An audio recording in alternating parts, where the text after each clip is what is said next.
नमस्कार, मेरा नाम पिंटू सिंह यादव है और आप देखना शुरू कर चुके हैं न्यूज लाइव। दोस्तों, मायावती ने खेला पासी कार्ड। यूपी विधानसभा की चुनाव फूलपुर सीट से प्रत्याशी का ऐलान कर दिया है। जी हां, बात करें तो उत्तर प्रदेश की 10 विधानसभा सीटों पर उपचुनाव को लेकर हलचल तेज हो गई है। बहुजन समाज पार्टी ने शिवबरन पासी को फूलपुर विधानसभा का प्रभारी बनाया है। बसपा में विधानसभा प्रभारी को ही प्रत्याशी माना जाता है।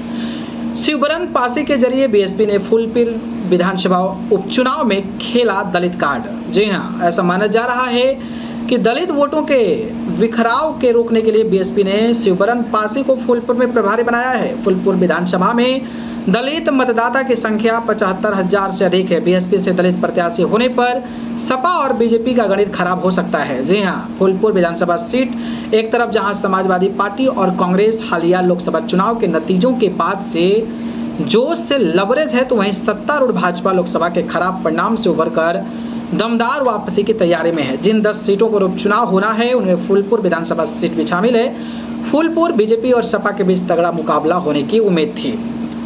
अब समझते हैं कि कौन कौन सीटों पर चुनाव होंगे। यूपी की 10 सीटों में जिसमें करहल है, अखिलेश यादव का सीट, मिल्कीपुर, सीसामऊ, कुंद्रकी, गाजियाबाद, फूलपुर, मंझाबाग, कटेहरी, खैर और मीरापुर में उपचुनाव होना है। इनमें से 9 सीटें विधायकों के सांसद बन जाने के बाद खाली हुई है, जबकि एक सीसामऊ सीट सपा विधायक इरफान सोलंकी को सजा मिलने के बाद खाली हुई है।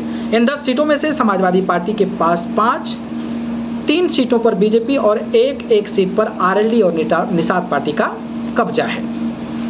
बहुजन समाज पार्टी 2022 के विधानसभा चुनाव में तीसरे स्थान पर रही थी। 2012 के विधानसभा चुनाव में सपा प्रत्याशी सईद अहमद ने बहुजन समाज पार्टी के प्रत्याशी प्रवीण पटेल को हराया था।